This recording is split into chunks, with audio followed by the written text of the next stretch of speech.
سلام به تو مهربان و نور خدا که در این لحظه با من همراهی میکنی. خوش اومدی به موج عشق. من آرشام هستم. اینجا جاییه که با هم یاد میگیریم چطور زندگیمون رو با سپاسگزاری تغییر بدیم.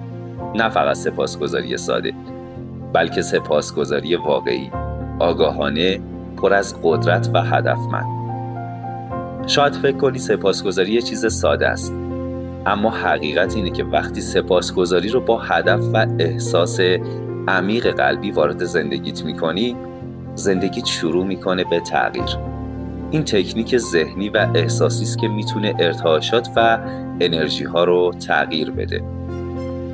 همونطور که در دنیای بیرون هر چیزی از انرژی و فرکانس شکل میگیره، ذهن و قلب تو هم در حال فرستادن سیگنال هایی به جهان هستن.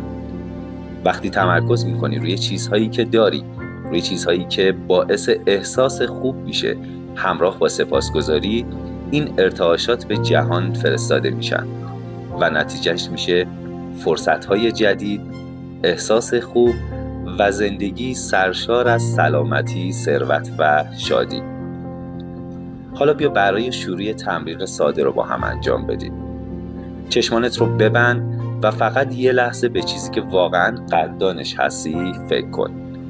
شاید یه لحظه ساده از زندگی روزمره، یه دوست وفادار، یا حتی قدرت نفس کشیدنت، یا هر چیزی که وقتی به اون فکر میکنی تمام وجودت غرق در آرامش و حس خوب میشه.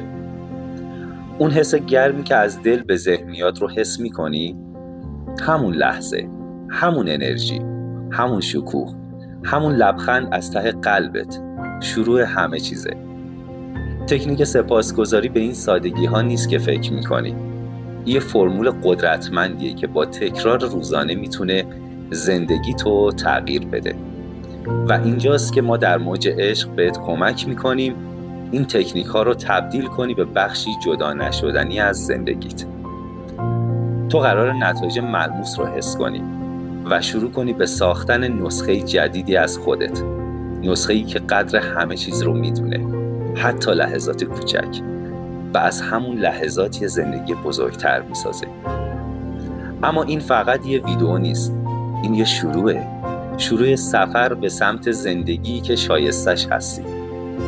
در موج عشق همیشه با همین مسیر زیبا رو طی می‌کنیم، با آگاهی و انرژی مثبت و حال خوب.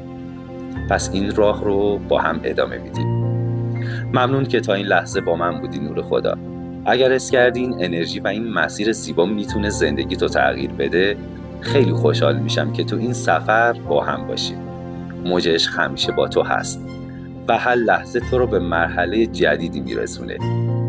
پس منتظر ویدیوهای جدید من باش تا روزهایی پر از احساس خوب رو با توکل و ایمان با یاد خداوند مهربان پیش ببریم.